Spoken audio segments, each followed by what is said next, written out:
તદેતદ વસ્તુ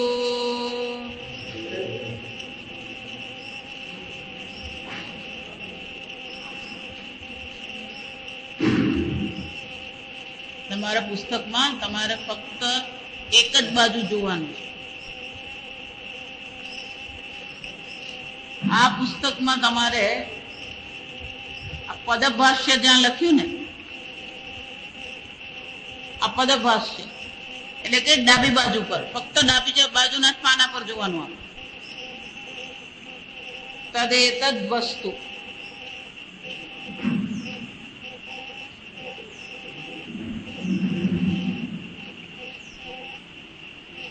આ ઉપર નીચે છે પદભાષ્યની, એક બાજુ નથી. હા ઉપર નીચે, હા ઉપર નીચે.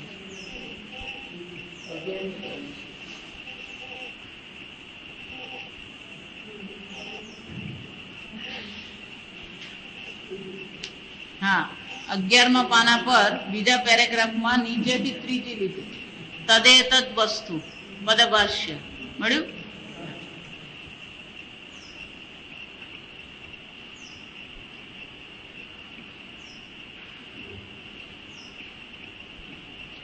બધાએ પોતાની પાસે પોતાની એક ચોપડી વેચાતી લઈ જ લેવાની, એના પર ટીક કરતા રહેવાનું, એટલે આપણે આગળ ક્યાં પહોંચે ને ખબર પડે. તદેતદ વસ્તુ પ્રશ્ન પ્રતિવચન લક્ષણયા શ્રુત્યા પ્રદર્શ્યતે કેનેશિતમ ઇત્યાદ્યયા કાઠકે ચ ઉક્તમ પરાંચિખાની વ્યતૃણત સ્વયંભુઃ તસ્માत् પરાં પશ્યતિ નાંતરાત્માન કશ્ચિદ ધીરઃ પ્રત્યગાત્માનમ ઐક્ષત આવૃત્તચક્ષુઃ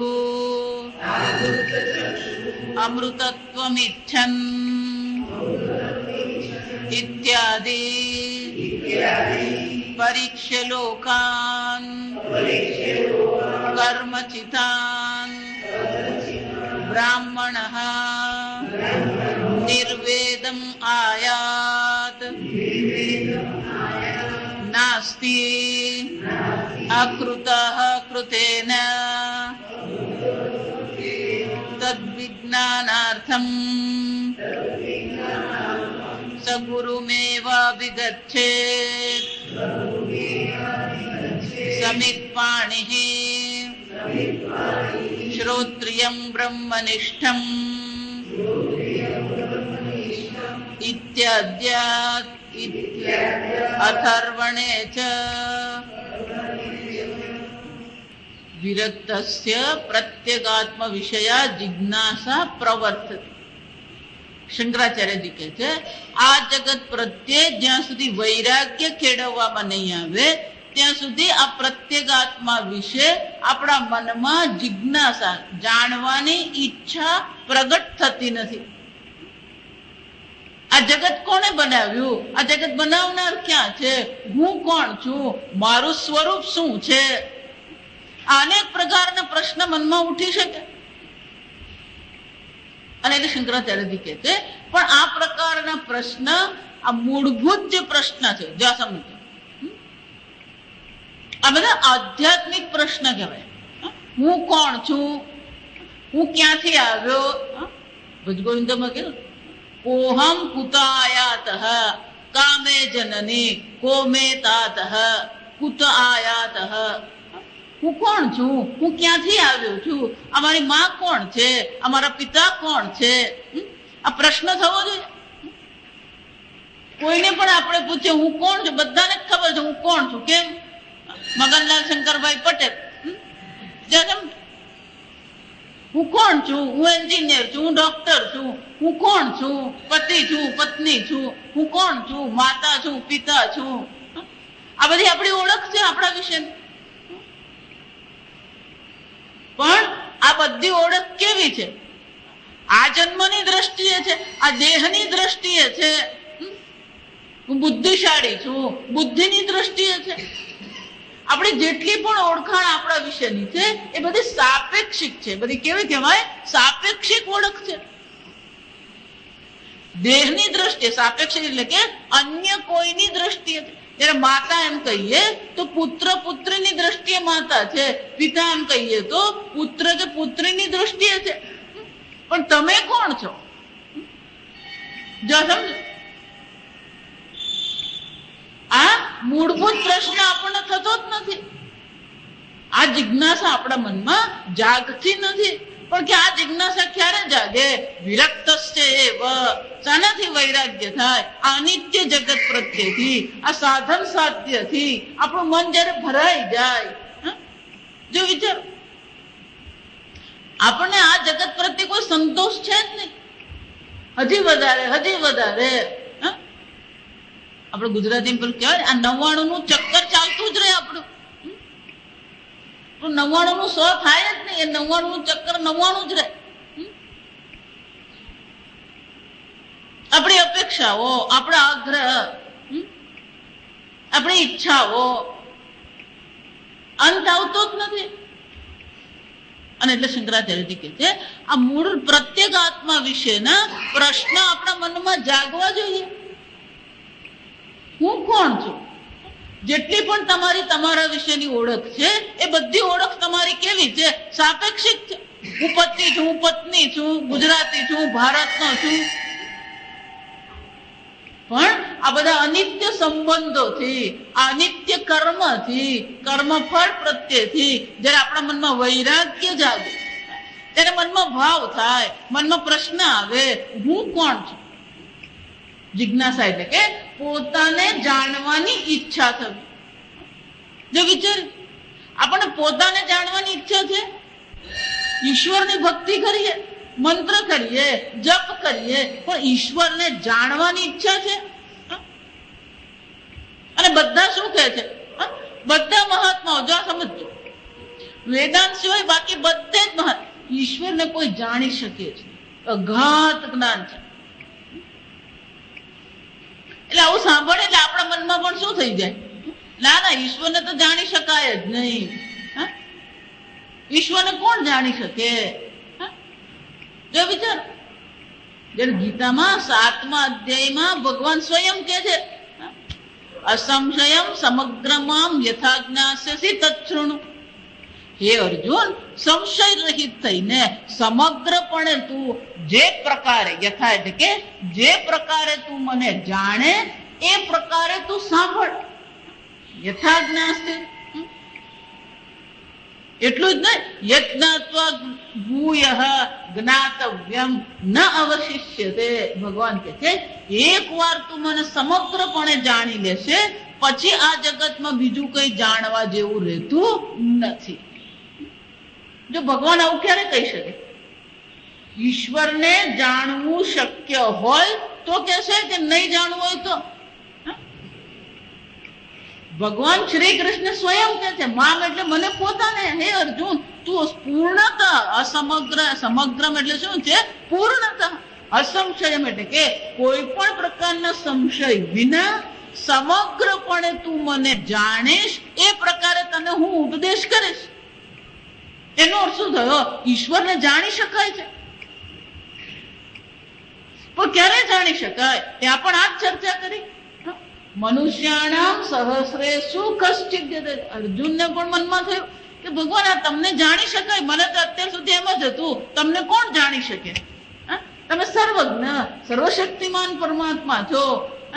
તમે તો અમારા મનુષ્ય બુદ્ધિની પહોંચની બહારની વસ્તુ છે. જો બધા મહાત્મા એક સમાન રીતે આ ચર્ચા કરે, એ એટલા માટે કરે કે એમણે જેમની પાસે સાંભળેલું એ પણ એ જ રીતે બોલતા હતા. જો વિચાર, પણ એ સત્ય છે કે નહીં? જો વેદાંત એટલે કે તમે જે પણ સાંભળો, તમે જે પણ વિચારો એ યોગ્ય છે કે નહીં એ પ્રશ્ન ઉઠાવવાનો. એને વિવેક વિચાર કહેવામાં આવે. શાસ્ત્રમાં એને શું કહેવાય? વિવેક વિચાર કહેવામાં. કોઈ પણ મહાન મહાત્મા હોય, ગમે તે વાક્ય કે પણ એ યોગ્ય છે કે નહીં વિચારવું પડે આપણે. પ્રત્યેગાત્મા વિષયનો આ પ્રશ્ન ઉઠવો જોઈએ. મને કહો ને પરમેશ્વર કેવા હશે, ક્યાં રહેતા હશે, શું કરતા હશે. આમ આ પરમાત્મા વિશેનો જ્ઞાનની ઈચ્છા, જિજ્ઞાસા પ્રગટે આપણા. શંકરાચાર્યજી કહે છે આ જિજ્ઞાસા થવી જોઈએ. પહેલી તો શું થવી જોઈએ? જિજ્ઞાસા મનમાં. હું કોણ છું પોતાને જાણવાની ઈચ્છા થવી જોઈએ, ઈશ્વરને જાણવાની ઈચ્છા થવી જોઈએ. અને ભગવાન પણ કહે છે કે અર્જુન હું તને એ પ્રકારે ઉપદેશ કરીશ જે પ્રકારે તું મને જાણીશ. જ્ઞાસ્યસી, તું જાણીશ અર્જુન મને. આમ આ જ્ઞાન શક્ય છે. શ્રી કૃષ્ણ જ કહે છે, જો આ સમજજો. આગળ ભગવાન કહે કે એવમ બહુવિધા જ્ઞાન તપસા પૂતા અર્જુન. આ જ્ઞાન રૂપી તપશ્ચર્યાથી અનેક લોકો આ પ્રકારે પાવન થઈ ગયા. તું પણ અર્જુન એક પ્રકારે આ જ્ઞાન રૂપી તપશ્ચર્યાથી પાવન થઈ શકે. જો સમજ શક્ય જ નથી એ મનમાંથી કાઢી નાખવાનું. મને તો ખબર પડે જ નહીં, કોઈ શક્યતા નથી એવું માનવાનું જ નહીં. આપણે પ્રયત્ન કરીએ. જ્ઞાન એ પુરુષાર્થ છે, અનુગ્રહ નથી. આપણે જેટલો પ્રયત્ન કરીશું તો એ જ્ઞાન થશે. અર્જુને ભગવાનને કહી દીધું, ભગવાન આ જગતની કોઈ વસ્તુ ધર્મ અર્થ કામ મને જોઈતો જ નથી. ફક્ત ને ફક્ત શ્રેય આત્મજ્ઞાનની મને ઈચ્છા છે ભગવાન. યશ્રેયસામ નિશ્ચિતમ બ્રૂહિતમ મે. આમ ભગવાન આ શ્રેયની માંગણી કરતા રહ્યા. જો સમજો એટલું જ નહીં, નચિકેતાએ પણ કઠોપનિષદમાં શું કીધું? મને આ બ્રહ્મ વિદ્યાનો ઉપદેશ કરો. ત્યારે યમરાજાએ શું કીધું કે નચિકેતા તું નાનું બાળક છે, અત્યારે તારા રમવાનો વખત છે, તને જે કઈ ઈચ્છા થતી હોય એ તું માંગી લે. ત્યારે નચિકેતાએ શું કીધું? આ બ્રહ્મ વિદ્યાથી ઓછું મને કઈ જ ન ખપે. જો વિચાર. આમ આપણે સમજદારી કેળવીએ કે આ બ્રહ્મ વિદ્યાની આપણા મનમાં ઈચ્છા થાય. એટલે શંકરાચાર્યજી કહે છે પણ આ ઈચ્છા ક્યારે થઈ શકે? વિશુદ્ધ સત્વસ્ય વિરક્તસ્ય.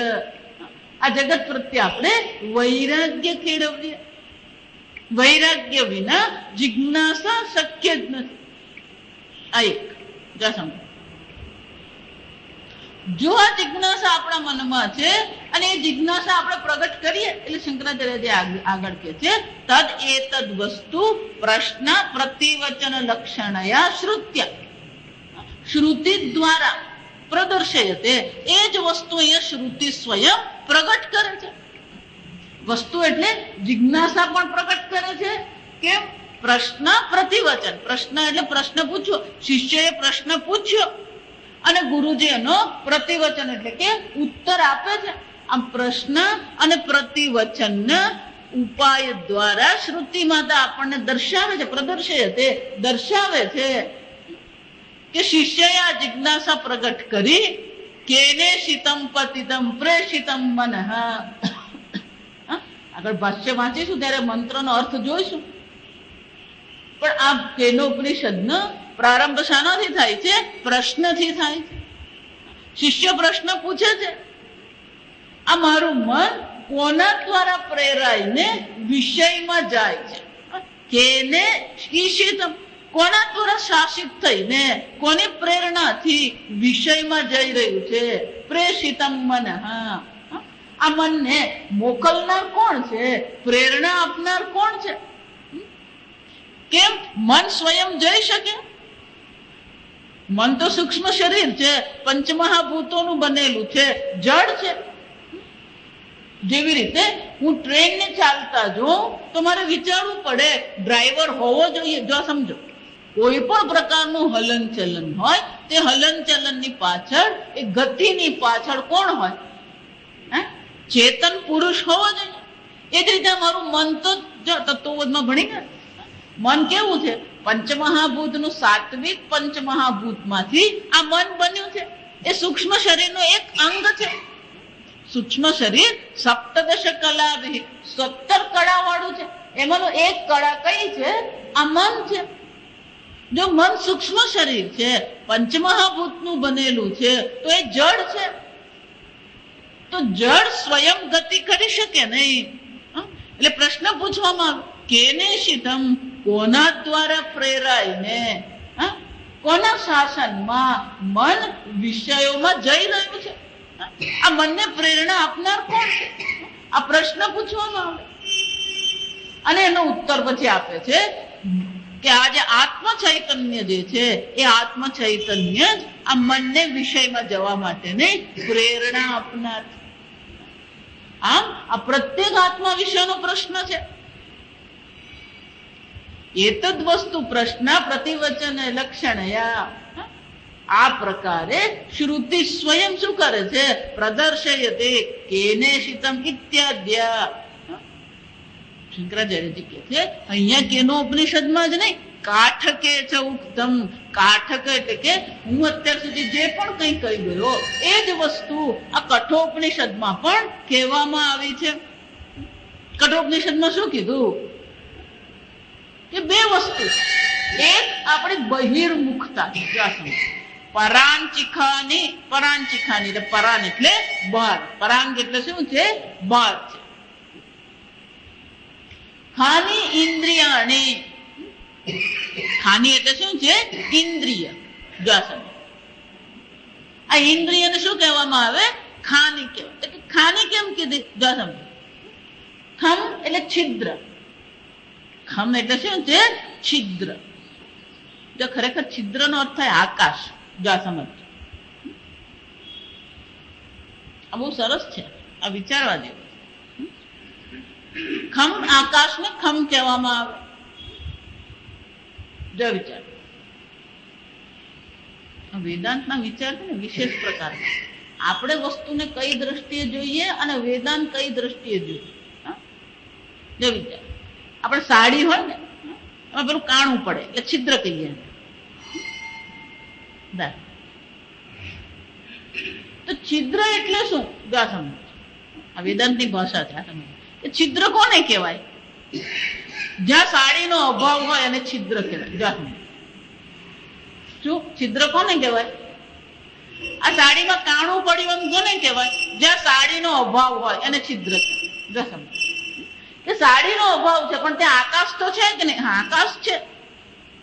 સાડીનો અભાવ છે પણ ત્યાં શું છે? આકાશ તો છે. એમ આપણા શરીરમાં એક છિદ્ર છે. જો સમજ, દ્વારાણી. ભગવાન એને સર્વદ્વારાણી, ભગવાન એને દ્વાર કે છે. આ ઇન્દ્રિય શું છે? દ્વાર છે. આ દ્વારે છિદ્ર જો સમજજો. દિવાલમાં એક કાણું પાડે એને શું કહેવામાં આવે? તમારા ઘરનું દ્વાર પણ શું છે? વિચારવા, દિવાલ આખી નથી, પેલી બારી બનાવવામાં આવે એનો શું થયો? ત્યાં દિવાલનો અભાવ છે પણ અવકાશ છે ત્યાં. પેલું બારણું બનાવવામાં આવ્યું, દિવાલનો અભાવ છે ત્યાં, દ્વાર પણ છે. એમ આ શરીરમાં આ દ્વાર, ખાની ઇન્દ્રિયા, આ ઇન્દ્રિયો જે છે કેવી છે? આ દ્વાર સમાન છે. કેમ? આંખ દ્વાર છે કોને માટે? રૂપ અને રંગને પ્રવેશવા માટે. આ કર્ણેન્દ્રિય દ્વાર છે, છિદ્ર છે. શાના માટે? શબ્દને પ્રવેશવા માટે. આ દ્રષ્ટિ છે. ત્વચા પણ શું છે? છિદ્ર છે. શાના માટે? સ્પર્શને પ્રવેશવા માટે. આ જીહ્વા પણ છિદ્ર છે. શાના માટે? સ્વાદના પ્રવેશ માટે. આ ઘ્રાણેન્દ્રિય પણ છિદ્ર છે. શાના માટે? ગંધના પ્રવેશ. આમ આપણી આ ઇન્દ્રિયો જે છે શું છે? ખાની, છિદ્રાની, ઇન્દ્રિયાની. પણ આ ઇન્દ્રિયો કેવી છે? પરાંચિખાની. પરાંચી બહિર્મુખ છે. આ ઇન્દ્રિયો કેવી છે? બહિર્મુખ. પણ કે આ સ્વયંભૂ એટલે પરમાત્મા, બ્રહ્માજી. આ સંપૂર્ણ જગતની રચના કરનાર કોણ છે? સ્વયંભૂ બ્રહ્માજી છે, પરમાત્મા છે. ઓકે, પરમાત્માજીએ આ બ્રહ્માજીએ આ મારી ઇન્દ્રિયોને પરાંચી એટલે કે બહિર્મુખ બનાવી, પણ મુશ્કેલી ઊભી કરી. વ્યતૃણત, મારો નાશ કરી નાખી. વ્યતૃણત એટલે શું છે? આ મારી હિંસા કરી નાખી. કેમ? પરાંચિખાની વ્યતૃણ સ્વયંભૂ. કેમ હિંસા કરી? પરાંગ પશ્યતી, એ બહિર્મુખ છે ઇન્દ્રિયો. ઇન્દ્રિયો બહિર્મુખ છે, હું પણ બહિર્મુખ થઈ ગયો. આ બહારનું બધું હું જોઉં છું. ન અંતરાત્મા, અંતરાત્મા પ્રત્યેક આત્મા જોવાની મને કોઈ ઈચ્છા થતી જ નથી. જો વિચાર, આમ આ મારી ઇન્દ્રિયોને બહિર્મુખ બનાવીને ભગવાને મારો નાશ કરી નાખ્યો. હું આ બહારના વિષયોને જોઉં છું. ન અંતરાત્મા, અંતરાત્માના તો દર્શન મને થતા જ નથી. આ જો આને કહેવાય હંમેશા દોષારોપણ તો કોને કરવાનું હોય? આ ભગવાને ઇન્દ્રિય બહિર્મુખ બનાવી અને એને કારણે શું થયું? આ નાશ થઈ ગયો મારો. આ બહારના વિષયોમાં જ ભટકતા રહીએ છે. કોણ આવ્યું, કોણ ગયું, શું કામ આવ્યું, કેમ આવ્યું, ક્યારે આવ્યું, શું ખાધું, ક્યારે ખાધું, કેવી રીતે બનાવ્યું, શેરમાં કેટલા ભાવ ચાલે, કેટલા ભાવ ઘટ્યા, કઈ કંપની વધારે, કયામાં રોકીએ, કયામાં નહીં રોકીએ. જો વિચાર, કોની છોકરી કોની સાથે પરણી, કેમ પરણી, કોણે નક્કી કરી આપ્યું, મધ્યસ્થી કોણ હતો, કોનો બંગલો વેચાઈ ગયો, કેટલા, જો સમજો. મન આપણું શું કરતું રહે છે? આમાં જ ભટકતું રહે. પરાંગ પશ્યથી, આ બહિર્મુખ, આ બાહ્ય જગતને જોતું રહે છે, ઓળખતું રહે છે. ન અંતરાત્મા, અંતરાત્મામાં આપણે રુચિ, કોઈ જિજ્ઞાસા જ નથી. પણ કે વાંક કોનો છે? સ્વયંભૂ વ્યતૃણત. આ સ્વયંભૂ પરમાત્મા એ સ્વયંભૂ એટલે કે જેનો જન્મ નથી, જે સ્વયં છે. વ્યતૃણત, અમારો નાશ કરી નાખ્યો. કે હવે કરવું શું? ભગવાને તો શું કરવું? આ બહિર્મુખ બનાવીને અમારી હિંસા જ કરી નાખી. તો કે ઉપાય છે કે નથી? છે ને. કશ્ચિત ધીર, આગળના મંત્રમાં ધીર વિવેકી. ધીર એટલે કોણ છે? વિવેકી છે. કોઈક વિવેકી છે.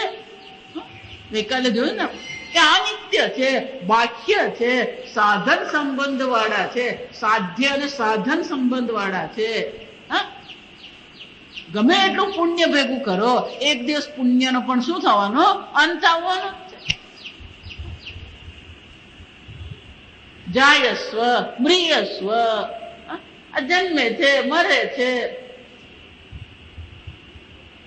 આમ વિવેક કરે એ વિવેક. કશ્ચિત, કશ્ચિત એટલે શું છે? કોઈક વિરલો છે. જો સાતમા અધ્યાયમાં પણ ભગવાને એ જ કીધું કે આ મારું જ્ઞાન અર્જુન તું મેળવી લે, જેને જાણ્યા પછી બીજું કઈ જાણવા યોગ્ય રહેતું જ નથી. પણ તો ભગવાન આવું જ જો હોય કે તમને એકને જાણી લીધા, બીજું કઈ જાણવા યોગ્ય રહેતું જ નથી, તો બધાએ પછી તમને શું કરવું જોઈએ? જાણી જ લેવું જોઈએ તમને. પછી આ જાણીએ પેલું જાણીએ, આ બધું જાણવાનું ભટકવાનું શું થઈ જાય? અંત આવી જ જાય ભગવાન. તો ભગવાન બધા તમને કેમ જાણતા નથી? મનુષ્યાણામ સહસ્રેષુ કશ્ચિદ્યતતિ. અર્જુન, કોઈક વિરલો હોય. જો એ જગ્યાએ કશ્ચિત કીધું, ત્યાં ભગવાન કશ્ચિત જ કે મનુષ્યોમાં કોઈક હોય છે.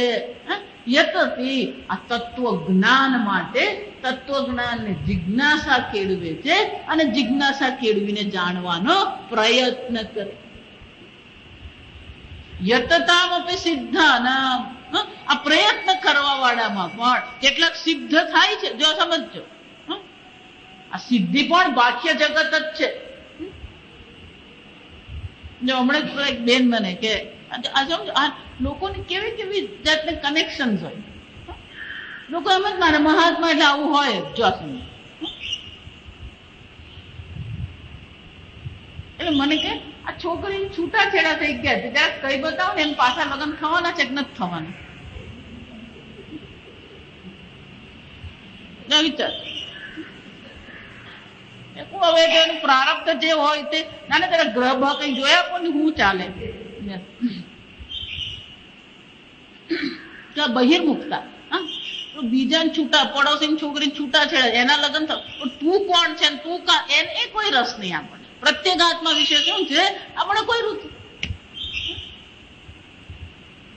આગળ મેં કીધું ટ્રેનમાં હું જતી પછી ઉતરવાનો હતો પેલો સામાન ઉતારવા લાગતો હતો માતા જરાક હાથ જોયા પણ જો સમજ શું ધારો વિચાર ધારો કે પ્રારબ્ધ તમારું ખબર પડે પછી શું કરવાનું પ્રયત્ન તો તમારે જ કરવાનો પુરુષાર્થ તો તમારે જ કરવાનો જો વિચારી એક સાધક ભાઈ મારી પાસે આવે એમ ગજમાં 5 પૈસા નહીં જો આ સમજો ગજમાં 5 પૈસા પણ નહીં 5 રૂપિયા નહીં 5 પૈસા પણ નહીં એમ અને પછી મારી પાસે આવે મારી સાથે બેઠો સત્સંગ કર્યો પછી મને કે ના મારે તો રાજયોગ છે અને પણ તારા ગજમાં 5 પૈસા નથી કયો રાજયોગ છે તારો રાજયોગ એટલે બધા પ્રકારની સમૃદ્ધિ જેની પાસે હોય ને એને રાજયોગ કહેવાય આ જ્યોતિષ શાસ્ત્ર મને કહે કે ના મારે તો રાજયોગ છે મારે તો પરદેશ જવા પણ તારા ગજવામાં અત્યારે 5 પૈસા નથી જો સમજો વિચાર લોકો શું કરતા આ કલ્પનામાં જ ચિંતા હોય વાસ્તવિકતા શું છે તું કોક ને ત્યાં ભિક્ષા માંગીને ખાય છે તાર રહેવાના ઠેકાણા નથી જો વિચારજો આમ આ બહિર્મુખતા પરાંગ પશ્યતી આ બહિર્મુખતામાંથી આપણે ઉપર સાધુ એમને મનમાં આ કપડા પહેરી લઈને સાધુ બની જાય એટલે અંતર્મુખ બની ગયા જો સમજો સાધુની બહિર્મુખતા વધારે સંસારી કરતા આખા મહાભારતમાં એક જ વસ્તુ દર્શાવી છે જે પોતાના કર્તવ્ય કર્મનું પાલન કરે છે પોતાની જવાબદારી નિભાવે છે એ સાધુ કરતા વધારે સારું છે આપણે પેલા બ્રાહ્મણની કથા જોઈ ને દરિદ્ર તો એને થયું કે આ કઈ પત્તો લાગતો નથી અને જંગલમાં જઈને શું કરી અને તપશ્ચર્યા કરી સાધુ જીવન અપનાવી લીધું તપસ્વી બની ગયો અને એક દિવસ આમ જ બેઠો તો પેલો કાગડો ચરક્યો એના માથા પર એને ગુસ્સો આવ્યો અને ક્રોધ ભરી નજરથી એને કાગડા સામે જોયું કાગડો શું થઈ ગયો બળીને રાખ થઈ અને એને એમ થઈ ગયું જો તું સિદ્ધ થઈ ગયો જા સમજ પછી ભિક્ષા માંગવા ગયો જેને તો ભિક્ષા માંગવા ગયો એ બિચારી પતિની સેવા કરતી એટલે એને કીધું કે મહારાજ બેસો હું તમને આપું છું જરાક પતિની સેવા કરીને આપું પતિ બીમાર છે એક વાર કીધું 2 વાર કીધું 3 વાર કીધું એટલે મહારાજ ને આવે ગુસ્સો કેમ આ ગુસ્સો કોને આવે સિદ્ધિનો ગુસ્સો જો અત્યાર સુધી કોઈ ગુસ્સો નહીં આવતો આ સિદ્ધિ મળે ને પછી ગુસ્સો ચાલુ થાય કેમ ગુસ્સા વગર સિદ્ધિ પ્રગટ થાય નહીં જો વિચારે છે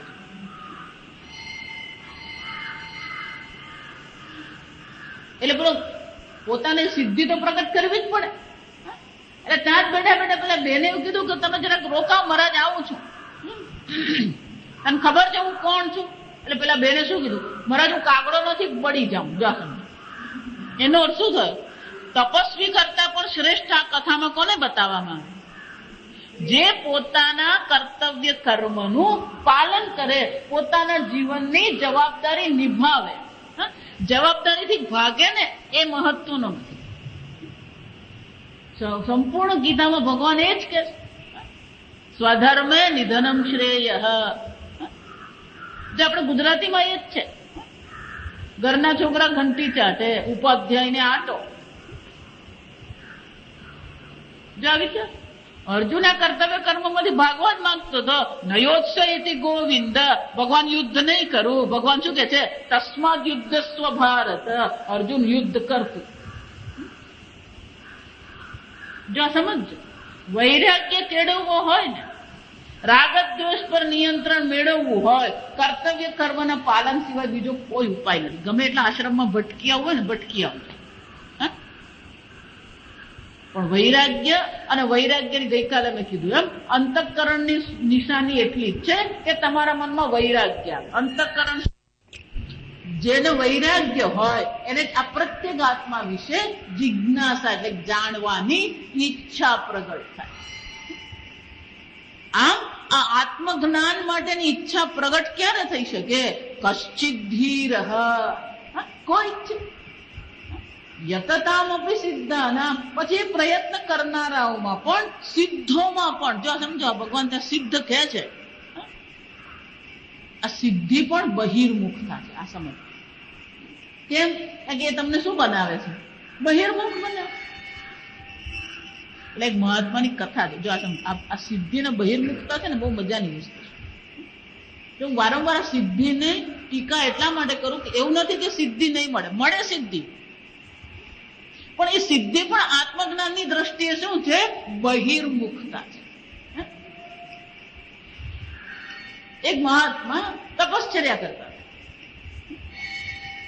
પેલું ચતુર્માસમાં પેલો વરસાદ પેલો બહુ પડતો હોય જંગલમાં, એટલે સામાન્ય પેલા ગામમાં જઈને પછી ત્યાં ઝૂંપડી બનાવીને રહેતા હોય. એટલે મહાત્મા ત્યાં રહેતા હતા. પછી પેલા મહાત્મા ગામમાં ને બહાર હોય ને એટલે પછી લોકો દર્શન કરવા આવે, કોઈ ફળ આપી જાય, કોઈ ફૂલ આપી જાય, કોઈ ભોજન આપી જાય. હવે એક દિવસ પેલા મહાત્મા કઈક કામ કરતા હતા, એમને પેલો કાંટો વાગ્યો. જો સમજ, કાંટો વાગ્યો ને પેલું લોહી નીકળ્યું.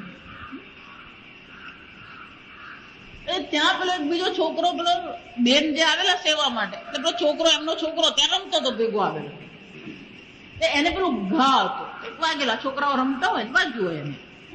આ મહાત્માએ જોયું કે એને વાગ્યું છે, એટલે મહાત્મા એને પકડ્યું ને તો પેલું મહાત્માનું જે લોહી હતું ને, લોહી પેલું ઘા પર લાગ્યું અને ઘા તરત રૂજાઈ ગયો. જો સમજ, એટલે પેલા બેને જોયું કે આ મહાત્માના લોહીમાં એ શક્તિ છે કે ઘાને શું કરી નાખે?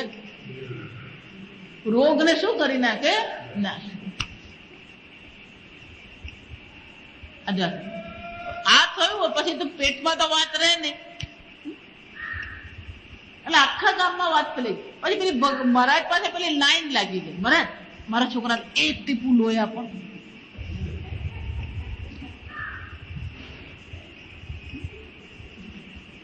મહારાજ ભગવાનનું ચિંતન કરે કે લોહીનું દાન કરે? મને સિદ્ધિ પ્રગટ થાય ને એટલે બહિર્મુખતા શરૂ થઈ જ જાય. આ સમજમાં જો વિચાર, યતતામપી સિદ્ધાનામ કશ્ચિન મામ વેત્તિ તત્વતઃ. ભગવાન કે છે આ બધી સિદ્ધિમાં જો બહિર્મુખતા, જો એટલા ને પાતંજલિ યુગમાં સિદ્ધિની કોઈ ચર્ચા નથી. આ સમજો, પાતંજલિ યુગમાં કુંડલિનીની પણ કોઈ ચર્ચા નથી. આ સમજ, પાતંજલિ યુગમાં સમાધિ વખતે ફક્ત સિદ્ધિ બતાવવામાં આવે છે. જ્યારે ધ્યાન કરવામાં આવે, ધ્યાન પરથી જ્યારે તમે સવિકલ્પ સમાધિ પર પહોંચો ત્યારે આ બધી સિદ્ધિઓ પ્રગટ થાય. જો સમાધિનું ફળ નથી. આજે આ બધા કેમિકલ ફેક્ટરી હોય ને, એ કેમિકલ ફેક્ટરીમાં પેલું એક કેમિકલ બનાવવામાં આવે, પણ એક કેમિકલ જયારે બનાવવામાં આવે ત્યારે પેલું એની સાથે બીજું કેમિકલ બને, એને બાય પ્રોડક્ટ કહેવાય. જેમાંથી બનાવે એ રો મટીરિયલ કહેવાય. પણ બન્યા પછી બીજું પણ એક કંઈક બને, એને શું કહેવામાં આવે? By product. આ બાય પ્રોડક્ટ ને સંસ્કૃતમાં અવાંતર કહેવાય. સેકન્ડરી, અવાંતર એટલે સેકન્ડરી. તો કે ધ્યાન પછી જયારે સવિકલ્પ સમાધિ લાગે ત્યારે અવાંતર ફળ રૂપે શું મળે છે? આ સિદ્ધિ.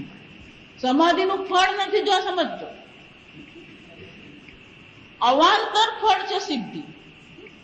એટલે ત્યાં પાતંજલિ મુનિ સ્પષ્ટ શબ્દોમાં કહે છે કે સવિકલ્પ સમાધિ વખતે આ સિદ્ધિ પ્રગટ થઈ શકે. થાય જ એવું જરૂરી નથી, થઈ શકે.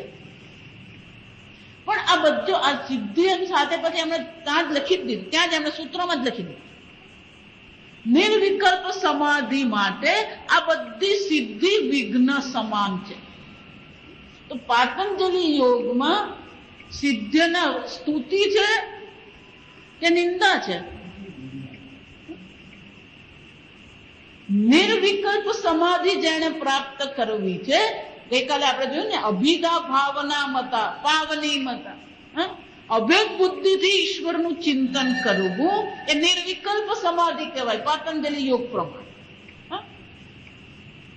તો ત્યાં કે છે કે આ બધી સિદ્ધિ જે અષ્ટ સિદ્ધિ જે છે એ નિર્વિકલ્પ સમાધિ માટે શું છે? વિઘ્નકારક છે. કારણ કે એ તમને શું બનાવે છે? પરાંગ પશ્યતિ ન અંતરાત્મા. એ સિદ્ધિ તમને શું કરશે? બહિર્મુખ બનાવે. જો સમજ, અમારા સ્વામીજી એટલે બહુ સરસ કે બધું છોડીને પેલો સંન્યાસી બને અને પછી આખો પછી સંસાર ઉભો કરે. જા સમજ, 5 ને છોડીને સંન્યાસી બને અને પછી 500 નો સંસાર બનાવે. જા સમજ. એટલે પરમ દિવસે મેં કીધું ને, મહાત્મા મોટા કોને દ્રષ્ટિએ ગણે? એના શિષ્ય કેટલા, એનો આશ્રમ કેવડો. આત્મજ્ઞાનથી મહાત્મા ઓળખાય, વૈરાગ્યથી મહાત્મા ઓળખાય. શાનાથી ઓળખ થાય મહારાજ? સમજજો. હું એમ નથી કે આશ્રમ ખોડું બનાવવો જોઈએ. આશ્રમ કેમ કે એટલા જિજ્ઞાસુઓને એક જિજ્ઞાસુ આશ્રમ એટલે પૂજ્ય સ્વામીજી એટલા માટે હંમેશા કે આશ્રમ એને માટે જ છે કે જિજ્ઞાસુ અહીંયા આવીને શાસ્ત્ર અધ્યયન કરી શકે. જે રીતે આપણે કિલ્લા પાટીમાં આશ્રમ છે, ઋષિકેશમાં આશ્રમ છે, અમદાવાદ બધે જ છે આપણા આશ્રમ. તે દિવસે એટલે સ્વામીજી એટલે જ કીધું કે મારા 3 આશ્રમ નથી. આ બધા મારા આશ્રમો શાના માટે છે? શાસ્ત્ર અધ્યયન માટે છે. જો સમજ, અત્યારે પણ ઋષિકેશ આશ્રમમાં તમે જુઓ, કોણ ત્યાં આશ્રમમાં રહી શકે? તમારે શાસ્ત્ર અધ્યયન કરવું છે તો રહેવાનું, નથી કરવું તો શું કરવાનું? આઉટ. આશ્રમ હોય પણ આશ્રમ શાના માટે છે? શાસ્ત્ર અધ્યયન માટે. જો સમજવાનું, સિદ્ધિ તમને મળે એટલે ભગવાન શું કે છે? યતતામપી સિદ્ધાન. આ સિદ્ધ છે, પ્રયત્ન કરનારા છે, પણ જો સિદ્ધિમાં ભટકી ગયા તો શું થવાનું? આત્મજ્ઞાન બાજુ. એટલે ભગવાન કે છે યતતામપી સિદ્ધાન કશ્ચિન મામ વેતિ તત્વતઃ. મારા તત્વને, મારા સચ્ચિદાનંદ સ્વરૂપને કોઈક જ જાણનાર છે. કેમ કે જ્યાં સુધી આ બહિર્મુખતા છે ત્યાં સુધી, જો સમજો, આ શંકરાચાર્યજી અહીંયા આપણે એક ક્રમ દર્શાવે. જ્યાં સુધી આ વિવેક જાગૃત કરીને અનિત્યમાંથી આપણા મનને હટાવીએ નહીં ત્યાં સુધી આ વૈરાગ્ય થાય. જ્યાં સુધી વૈરાગ્ય નહીં હોય ત્યાં સુધી આત્મ તત્વને જાણવાની ઈચ્છા નહીં થાય. એ જ વસ્તુ શંકરાચાર્ય કહે છે, હું આ ક્રમ નથી બતાવતો. કઠોપનિષદમાં યમરાજા એ જ દર્શાવે છે. કશ્ચિત ધીરઃ, કોઈક વિવેકી હોય એ શું કરે છે? પ્રત્યેગાત્માનમ ઈક્ષત ઐક્ષત. કોઈક ધીરવીર છે જે પ્રત્યેગાત્માને દર્શન કરી શકે છે. કેમ કરી શકે છે? આવૃત્ત ચક્ષુહુ. એ કશ્ચિત ધીર પુરુષ કોણ છે? આવૃત્ત ચક્ષુ. એ બહિર્મુખ નથી, જેને પોતાની ઇન્દ્રિયોને આવૃત્ત કરી લીધી છે. આ જગતમાંથી પાછી ખેંચી લીધી છે અને પાછી ખેંચીને એ જગતનો વિચાર કરવા તૈયાર નથી. આત્મ તત્વનું ચિંતન કરવા એ તૈયાર છે. આવૃત્ત ચક્ષુહુ. પણ કે એ બધું આ શાના માટે કરે છે? આ વિવેક કર્યો, વૈરાગ્ય કર્યો, ઇન્દ્રિયોની બહિર્મુખતા એને છોડી દીધી. શાના માટે? અમૃતત્વમ ઈચ્છન. અમૃતત્વની ઈચ્છાથી, મોક્ષની ઈચ્છાથી. અમૃતત્વની ઈચ્છા એટલે કે મોક્ષની ઈચ્છાથી, મોક્ષની ઈચ્છાથી કોઈક ધીર વીર પોતાની ઇન્દ્રિયોને આ બાહ્ય વિષયોમાંથી હટાવીને વૈરાગ્ય કેળવીને, આવૃત્ત ચક્ષુ એટલે વૈરાગ્ય, કોઈક વિવેકી આવૃત્ત વૈરાગ્ય કેળવીને અમૃતત્વની ઈચ્છાથી શું કરે છે? પ્રત્યેગાત્માનમ ઐક્ષત. પ્રત્યેગાત્માના એ દર્શન કરે. આમ શંકરાચાર્યજી કહે છે. અહીંયા પણ એ જ કીધું, એકવાર વૈરાગ્ય કેળવીએ, વિવેક કેળવીએ, અને તો જ પછી શું થાય, આત્મજ્ઞાન આપણને થઈ શકે. પણ જે બહિર્મુખ છે, જે વિષયોમાં જ અટવાયેલો છે, એને વૈરાગ્ય થતો જ નથી. જો એક વસ્તુ સમજ, એમ નહીં માનતા આમ કોઈ ગુરુ જે માથા પર હાથ મૂકી દે આમ વૈરાગ્ય થઈ જાય ને આમ હાથ મૂકી દીધો ને પછી આમ જ્ઞાન થઈ જાય. એટલે એ કે છે અમૃતત્વ ઈચ્છા, મોક્ષની ઈચ્છાથી, ઈચ્છા એટલે ઈચ્છાથી, મોક્ષની એને ઈચ્છા કરી, મોક્ષની ઈચ્છાથી એ શું કરે છે, વૈરાગ્ય કેળવે છે. આવૃત્ત ચક્ષુ, વૈરાગ્ય કેળવે છે. અને વૈરાગ્ય કેળવીને પછી આ પ્રત્યેગાત્માના એ દર્શન કરે છે. આમ અહીંયા આ મંત્ર દ્વારા શંકરાચાર્યજી કહે છે જેને મોક્ષની ઈચ્છા છે એ આ જગત પ્રત્યે શું કરે, વૈરાગ્ય. એટલે વૈરાગ્ય એટલે એમને માનો છોડી દેવાનું. વૈરાગ્ય એટલે કે આ જગત જેવું છે ને એવું છોડી દે. જગત છોડી નહીં દેવાનું, પણ શું કરવાનું, જેવું છે ને એવું છોડી. કોઈને બદલવાની જરૂર નથી. જો સમજજો, આપણે એમ માનીએ કે હું ફલાણાને બદલું, ડાને બદલું, કોણ બદલી શકે? પરીક્ષિત પેલો કળિયુગ ને મારવા તૈયાર થઈ ગયો. કળિયુગ કે હું કાળ છું, હું પરિવર્તનશીલ છું, તું મને અટકાવી શકે? કાળનો સામનો કોણ કરી શકે? જો એટલા માટે પણ જ્યાં શ્રી કૃષ્ણ ભગવાનની અવતાર લીલા સમાપ્તિ થઈ, ભગવાનના ચરણા રવિંદ આ પૃથ્વી પરથી ઉપર ઉઠ્યા અને કોનો પ્રવેશ થયો, કળિયુગનો. જો એટલે કોનું પરિવર્તન કરવા માંગો? પરિવર્તન કરવું તો જાતનું પરિવર્તન કરીએ. વૈરાગ્ય પરિવર્તન એટલે વૈરાગ્ય કેળવીએ. આપણે હંમેશા દ્રષ્ટિ, જો પરિવર્તન કરવું એ બહિર્મુખતા જ છે. બીજાને બદલવાનો પ્રયત્ન કરવો એનો અર્થ શું થયો, એ બહિર્મુખતા જ છે એક પ્રકાર. અને આપણને બહિર્મુખતામાં જ મજા આવે છે. કશ્ચિત ધીર, કોઈ ધીર છે આ બહિર્મુખતામાંથી આવૃત્ત ચક્ષુ. આ બધું છોડી દો, કર્મ છોડી દઈએ, કર્તવ્ય કર્મ કરતા રહીએ, બાકી કોઈ કર્મ કરવાની જરૂર. આગળ બધી ચર્ચા આવશે કે કર્તવ્ય કર્મ સિવાય બાકીના બધા કર્મનો શું કરી દઈએ આપણે, ત્યાગ કરી. આ શાસ્ત્ર અધ્યયન કરીએ, શાસ્ત્ર શ્રવણ કરીએ, ઈશ્વરની ભક્તિ કરીએ. સાંજે આવશે ભગવાનનું અભેદ બુદ્ધિથી ચિંતન કરવું, ભક્તિરુત્તમ, એ જ ઉત્તમ ભક્તિ છે. તો ભક્તિની દ્રષ્ટિએ વિચારીએ, કર્મની દ્રષ્ટિએ વિચારીએ, જ્ઞાનની દ્રષ્ટિએ વિચારીએ. સર્વત્ર પ્રત્યેગાત્માનમ, શંકરાચાર્યજી કહે છે આ પ્રકારે પ્રત્યેગાત્માની ઈચ્છા કરીને, અમૃતની ઈચ્છા કરીને, એ સર્વનો ત્યાગ કરીને શું કરે છે, પ્રત્યેગાત્માનમ ઐક્ષત, એટલે પ્રત્યેગાત્માના દર્શન થાય છે. અહીંયા પ્રત્યેગાત્માના દર્શનની ચર્ચા કરી, અમૃતત્વ એટલે મોક્ષની ચર્ચા. પણ મોક્ષની ઈચ્છા થયા પછી શું કરવું જોઈએ, અને મોક્ષની ઈચ્છાને દ્રઢ કરવા માટે શું કરવું જોઈએ, એટલે શંકરાચાર્યજી હવે પછી મુંડક ઉપનિષદના મંત્રનું અવતરણ કરીને આપણને દર્શાવે છે કે આપણો વૈરાગ્ય કેવી રીતે દ્રઢ કરીએ, આ જિજ્ઞાસા કેમ આપણે કેળવીએ. આ મોક્ષની ઈચ્છા તો થાય, પણ મોક્ષની ઈચ્છા શામાં પરિવર્તિત થવી જોઈએ, જિજ્ઞાસામાં પરિવર્તિત થવી જોઈએ. અને એટલા માટે શંકરાચાર્યજી મુંડક ઉપનિષદના મંત્રનું અવતરણ કરે છે, જે આપણે આવતીકાલે